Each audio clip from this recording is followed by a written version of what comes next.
Imagine being one of the most talented players in the world, but your own team destroys your career, not through bad luck, through incompetence. These aren't players who failed. These are players who were failed by the very clubs that were supposed to build around them. From World Cup winners rotting on benches, to Ballon d'Or contenders forced out by ego, to generational talents buried in youth teams while their clubs collapsed. This is the dark side of football management that nobody talks about, and some of these still happening right now. 2018, Arsenal. Mesut Ozil is on £350,000 a week, and the club just decides they don't want him anymore. Not because he's finished. His stats, still elite. 2019-20 season, when he actually played, he's creating chances at the same rate as peak Ozil. But Mikel Arteta arrives and decides, nah. Here's where it gets insane. Arsenal can't sell him because of that massive contract they gave him. So instead of playing him, they just don't register him for 6 months. They're paying him to not even be available for selection. Meanwhile, Arsenal's creativity completely dies. They're 15th in the table, scoring goals like they forgot how football works. And Ozil? He's posting on social media, playing Fortnite, and collecting £18 million for doing absolutely nothing. The kicker? He goes to Fenerbahce, immediately becomes one of the Turkish league's best players. Arsenal's problem? They made him the scapegoat for their own terrible squad building. And it cost them Champions League football for 8 years and counting. But at least Ozil got paid. This next player, his club destroyed his entire legacy. January 2018, Barcelona just lost Neymar. They're in full panic mode. And they do what Barcelona does best in panic mode. Overspend on the wrong player. Felipe Coutinho, £160 million. At the time, the third most expensive player in history. And he's joining Barcelona to play out of position.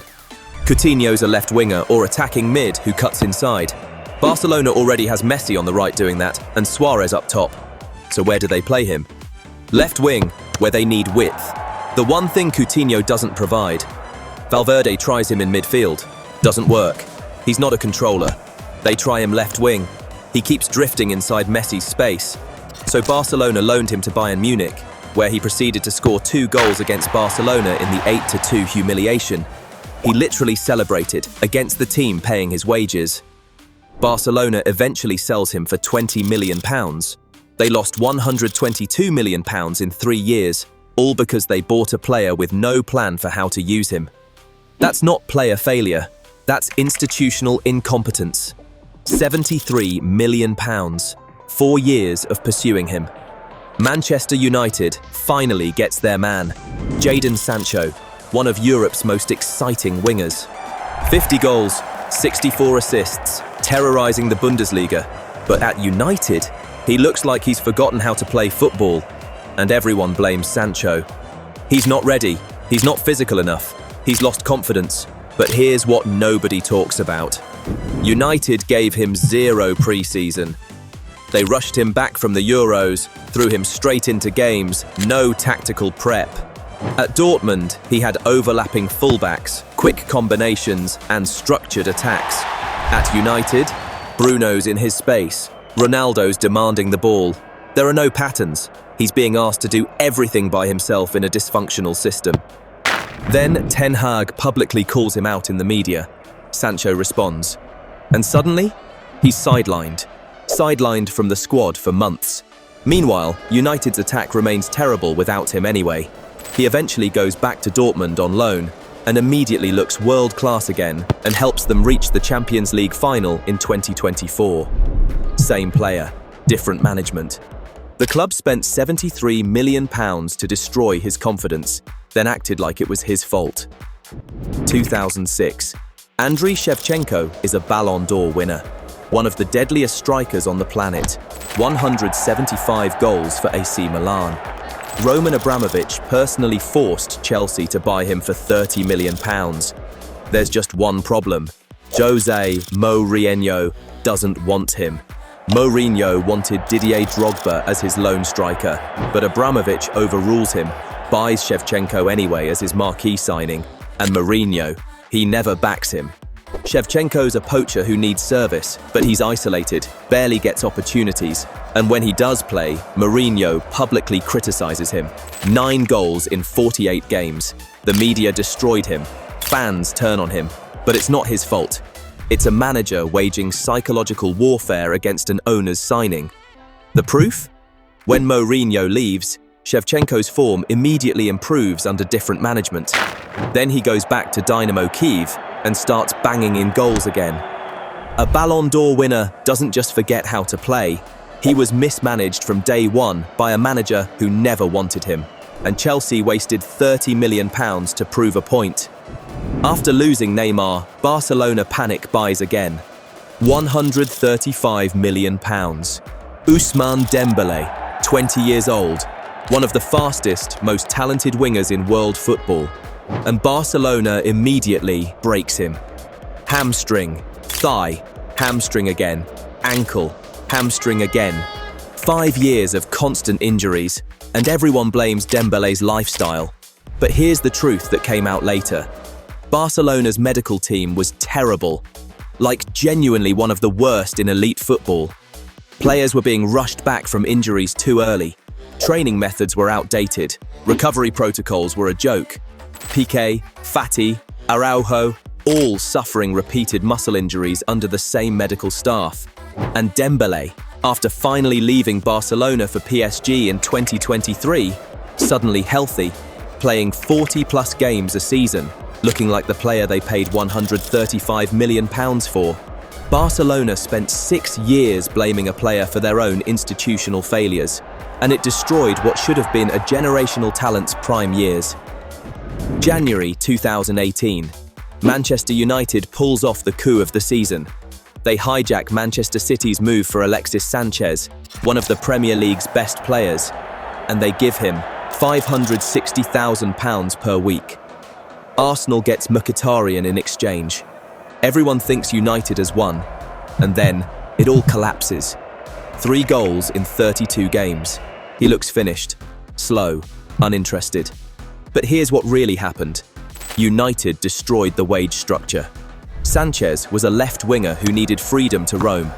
United play him on the right to accommodate Martial, then in the middle, then as a second striker, never in his actual position. Meanwhile, every other player is furious because Sanchez is making double what everyone else makes while playing terribly. De Gea's contract negotiations break down because he wants Sanchez money.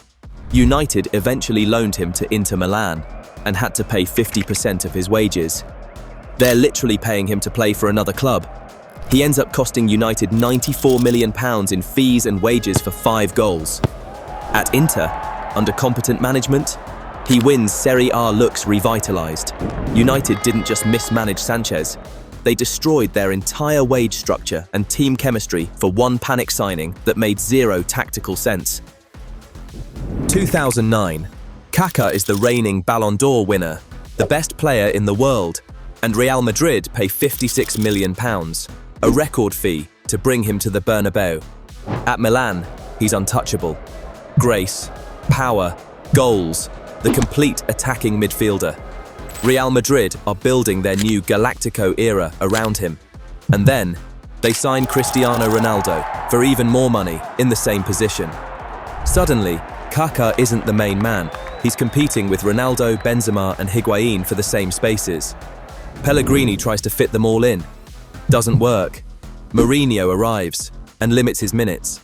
But here's the real killer. Kaká arrives with a slight knee issue. Real Madrid rushes him back. He breaks down. They rush him back again. He breaks down again. 4 years of constant injuries because Real Madrid's medical team, same issue as Barcelona, kept pushing him back before he was ready. His career peak, age 27 to 31, was completely wasted. 29 goals in 120 games for a Ballon d'Or winner. He left in 2013, looking broken. Goes back to Milan and Sao Paulo, but he's never the same. Real Madrid paid record money for the world's best player and derailed his career within 2 years through medical negligence and tactical confusion. 2015. A 16-year-old Norwegian kid signs for Real Madrid. The media call him the next Messi. Every club in Europe wants him, and Real Madrid stick him in Castilla and forget he exists. For years, Ødegaard is one of the best young players in the world. Loaned to Heerenveen, brilliant. Loaned to Vitesse, player of the season.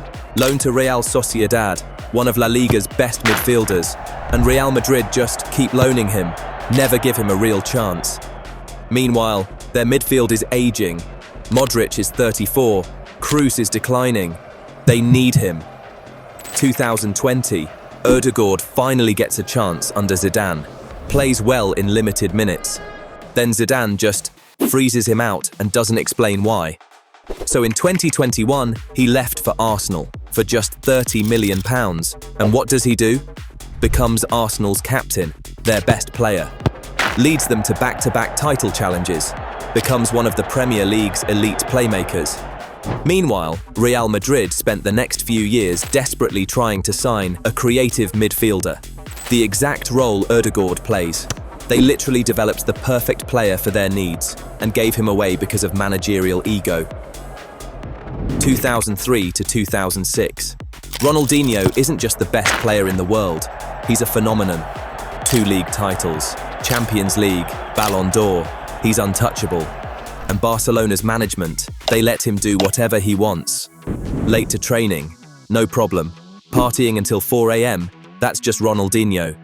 Turning up overweight, he's earning us millions. 2006 to 2007 season, he's suddenly average, getting outshone by a young Messi.